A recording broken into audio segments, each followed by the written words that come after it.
Hi, and welcome to How Do You Like Your Coffee? I'm your host, Chris, posting for the first time since May 2019. I'm going to pick up where I left off. The last video I posted, I said I was going to begin a series of reviews on products and services that I have gotten to know and able to relate to you whether I believe it was good quality or it was good service, or did I get what I expected for my money, and so on. Just a little recap. I'm not going to be doing any unboxing videos. I am not going to be doing anything newer than a month old, and that's just like I said, so that I had a chance to get to know the product, see how long the product lasted, and things like that. As a matter of fact, some of these products have lasted me well over a year, maybe 2 years, 3 years. We don't know until I get to testing the product. This video, however, I wanted to touch on some tips and stuff that I've learned along the way on reading reviews and writing reviews. When we're reading reviews, sometimes we can be a little misled due to maybe somebody's emotional state at the time, or maybe some company has hired people to do reviews and things like that. Little tips and tricks of what to look out for that. In reading reviews, how to leave some trustworthy, honest, reliable reviews. So when I return, we will get started.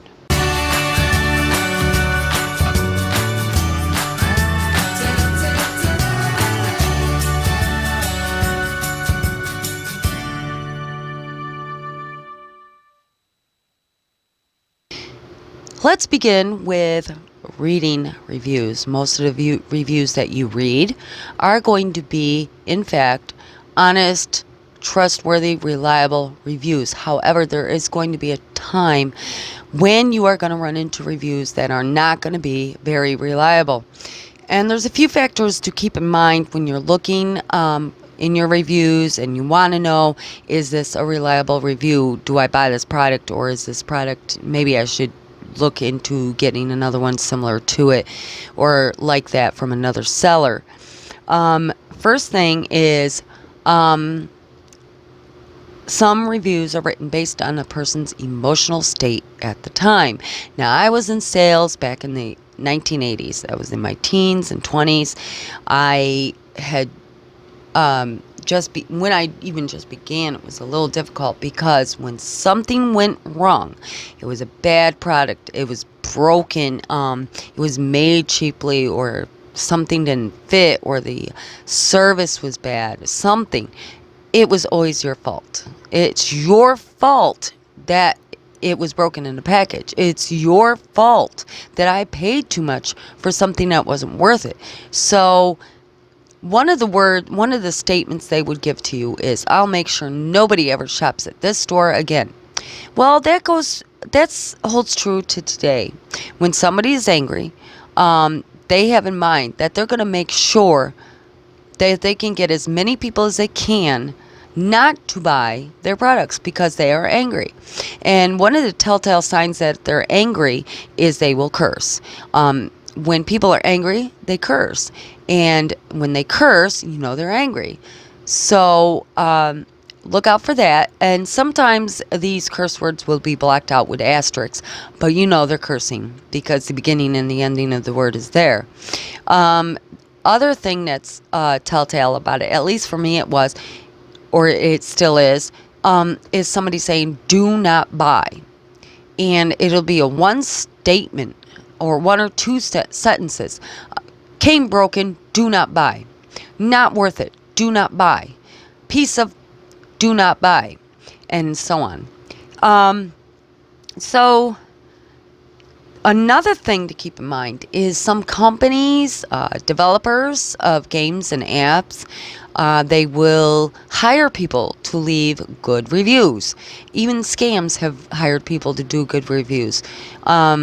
These scams you have seen a lot, and I've seen a lot of reviews on these scams, and they were in fact, verified scams because they never received their product, or that they have paid for, or that came cheaply made, or something like that. And so they hire you. And the reason I know they hire people like that is not only some of the videos I've seen, but I was offered plenty of jobs to do this. And what happens, for example, there was developers for Android apps. And let me tell you ahead of time, Google has nothing to do with this. They are not responsible for these app developers for what they do. These people do it on their own. Some of them have just begun and they're struggling, and they would like to get notoriety. So they bring you in to make a review that is good for their product so that people will buy, because they figure there's not enough reviews, there's not enough people checking it out, there's not enough, it's not hitting the search as well as others, it's at the bottom of the row, so they're not getting anything in return. And so they hire people to do their research for them. They should hire people to do research for them. It would help. But instead, they hire somebody to do reviews. And some of the requirements for this is, first of all, you don't get to check this app out. They send you a description of what the app is, and all they want you to post is 5 stars and a simple sentence saying, great app, works for me, works as described, things like that. And the other requirement is must be willing to make at least 30 Google accounts. Now, this isn't the only ones who have hired people to make these false reviews. Amazon, companies that sell through Amazon have done this. They have hired people to do false reviews. Give me 5 stars and I will pay you, and just say something good about the product. Scammers have done it. You might have seen some advertisements for things on Facebook and Instagram and things like that, and ads. And you'll see some reviews and customer feedback that is great, and it hypes up the product and service so that people will be drawn in to get it. And they find out later on, and like I said, I've seen this verified through videos on YouTube. They are scams, but they hire people to do these reviews for them. So look out for that. One thing you can look for, an indication of a false review, is there's no name attached usually. And usually the name that is attached, it's names that are common names, like J. Smith. I've seen anonymous. I've seen a Google user. That's one of the top ones I've seen when you see a review on an app store. Another one is how many reviews are available for the product or service that you're checking out. Sometimes there's only about 4 reviews, and maybe 2 of the reviews are bad, 2 of the reviews are good. This becomes confusing. Look for anger. Look for whether this is a verified purchaser or not. Look to see what it was that was wrong with the item. Look to see what's positive about the item. The thing is about a new product that's just come out is these are fresh products, and a seller is looking to get whoever buys a product to check it out and leave an honest review of their items. And so if you're a risk taker, sometimes you get a very good product and sometimes not so good product. I have done both. I've taken risk. At times the risk was not worth it, and sometimes the risk was worth it. And I had nothing to go on, and with a couple of them there was no reviews at all. So it is a risk to buy something that has no reviews, but it helps out the seller that if you do buy something and it works out well for you, even if it don't work out well for you, to leave a review for these products. It does help the seller out, and it does help the buyer, the potential buyer, out as well. Now, read as many reviews as you can. I know that some products have been out there for quite some time and they have thousands of reviews. So narrow it down a little bit. First, check to see how many total 5-star reviews they have, how many total, what is their average range of reviews. Is it above 4 stars? Is it above 3 stars? So check that out.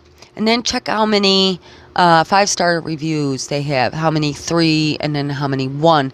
I know you don't want to skip 2 and 4. Those reviews can be just as important. But when there's so many, checking out the top reviews, you can find out what was so great about the product that that so many people left. So 5 stars. 5 stars means the product was perfect. So what was so perfect about the product? Will it be perfect for me? Then check out the 3 stars, because most likely with 3 stars, you're going to get pros and cons. You're going to say, okay, this is what I liked, but this is what I disliked about the product.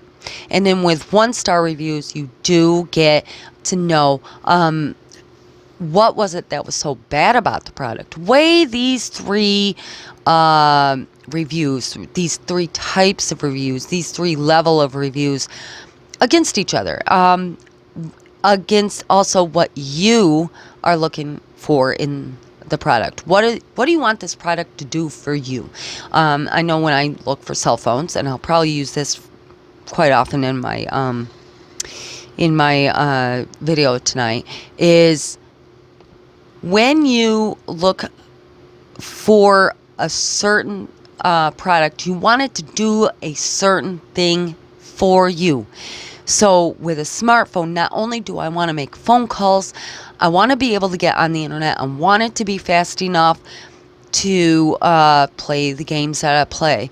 I want it to take great pictures. So I look for the speed, I look for the operating system, I look for processor, I look for storage. So these factors, so I look into the reviews and I say, okay, what do you have to say about these things that I'm looking for in this review? And so that's a good way to narrow your review, reading your reviews down and saying, okay, what does it have that I want? What doesn't it have that I want? Another good thing to do that I usually do when I'm buying a product is I will check out videos on YouTube. I purposely go into the search bar and I say, when I was buying the Samsung A51, I did a search for it. And instead of just checking out one video, I checked out multiple videos. And pretty much everything that I wanted in this phone was so far what I had expected for my use. So I wound up purchasing the product. Those reviews, the written reviews, the videos, the description of the product, they all helped me make this purchase. And I feel like I've gotten, I have gotten a quality product for the price that I paid for it. Now, what about writing reviews? First of all, my first advice to you would be the same thing I'm doing for this channel, is give yourself time to get to know the product or service. Going off way too soon, like it's brand new, you didn't get to even a chance to open it. Maybe you've opened it. Okay, it didn't come broken, so I'm going to leave a good review. But you find out later on that it's not living up to your expectations. It broke in the first week or broke in the first 2 weeks. If that happens and you find that change, first of all, if you did write a review, give your review an update. Take the time to go back and update and edit your review. But if you get to know your product, you can write one single review and say, hey, this is what I feel about the product. Most likely you're not going to have an update for it. So, get to know it. The next one is, if it does not work, if the product you bought You bought it because all those reviews said it was great, the videos you checked out, but for some reason this product is not working out for you. If that happens, don't prematurely write a review. Don't get angry. Take a deep breath and get hold of the seller or the company or the service provider, because most likely, it is a mistake. It is something that just happens. It has happened to everyone. You buy something at the store and you have to return it because it doesn't fit or it doesn't work, or it's happened to me so many times. One time I bought a heater and of course it's still in the box. So we opened it up and come to find out it must have been a return because it was really broken.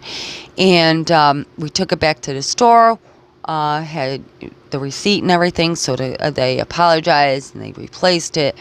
Another time, a bad situation is we had bought a PlayStation way back when it was PlayStation 2, I believe. We had bought a PlayStation 2 and somebody had returned their old PlayStation. They must have bought one and put their old PlayStation in the box. When we got it home, we opened it up and we noticed that it had a heavy perfume smell in it, and there was no laser. It was broken, plain outright broken. But when we went to return it, it was refused because they believed we were the ones who put the old PlayStation 2 in the box. And it was a real argument trying to tell them, no, we bought it like this. This is the way it came. Smell the box. And they just wouldn't believe us. I mean, we went as far as calling PlayStation themselves, and they couldn't do anything about it. But at least they were aware that the store itself was not checking merchandise as it came in, only at random. It must have been, maybe they were busy that day that they took the item back from the other person. But yeah, sometimes it can run into problems. You will get angry, but do your best not to get so angry, is all I'm saying. Don't let your emotions get in the way of a good, honest, trustworthy review. And speaking of honesty, that is the best thing to be, is honest. Be honest. Whatever's on your mind, say it. Don't hold back. Don't oversell, though. Don't oversell the product, and don't undersell the product either. Just say exactly your experience. Okay, you've used it for a while. You got to learn it. Was it hard? Was it difficult to learn? Did you have to go through channels after channel after channel to learn how to use this product? Did they leave you enough instructions to learn the product just by reading the instructions they provide? Or did you have to go site by site by site and learn the product? Things like that, people would like to know. I know I like to know when something like that is the picture of the product that the seller leaves true to color? Is the description right? And which leaves me into leaving as many details as you can, and leaving pictures or videos. Both these things. Okay, you're leaving as many details as you can now. You're honest. I'm going to leave any details that I'm looking for, I'm going to give to you. I'm going to say, okay, if I want to know about the camera, I'm going to tell you about the camera too. If I buy a couch and the color is a little off from what the picture shows, I'm going to let the next person who looks at my review know that the color is not exactly the same as you see in the picture. If the seller happens to replace your item with a different product and they say, well, that's how it works, that's how we work, but it's not in the description, be nice about it, but tell them that maybe if you are looking for that specific color or that specific item, to check someplace else, because it was very difficult to work with the seller. That they told you that the way they work is to do this and that. Tell them the story. Tell them your story. Excuse me. Talk too much. Sometimes I get you coughing. Now, like I said, think about what you look for in reviews. It helps you decide what you're going to write. A lot of people, they think writing, oh, I know I do. I'm in college. I must have written in all my college papers and discussions over 400,000 words in all of my college studies. And by the time I'm done, I'll probably have enough words written to have written a novel the size of War and Peace. So you can imagine when somebody says, okay, we would like to see your review. And, I got to write again. But the difference between writing academic paper and writing what you truly feel, once you get going on that and just asking yourself questions, okay, how well did it work? Was it easy to learn? Once you start asking yourself those questions and writing it down, it's perfect. And alongside that, pictures and video is great to have accompanied with your review, because it gives people the idea of, okay, they said it came broken. How was it broken? And you show them the picture. Their food might have come melted in the box. I know that I read one review. I was looking for gummy vitamins, and I decided maybe it was not good to have them shipped because there was so many reviews during the summer months that said their vitamins came melted. And I decided, well, let's not buy the gummy vitamins then. So it's factors like that, and that you want to keep in mind. So reading reviews, keep in mind that not all are reliable. Make sure you check out as many as you can. Check out how many 5 stars, 3 stars, 1 star. In writing reviews, make sure you are honest. Write a review that you know that if you were to go back and read it, it would be trustworthy, reliable, and honest. Honest. I'm going to say that word a lot. Honest. Because that is the best way people learn about a product that they're spending their money on. Remember, money is tight these days. It's very important. People who buy a product that doesn't turn out right, they turn out not being able to return it or anything. They get very upset.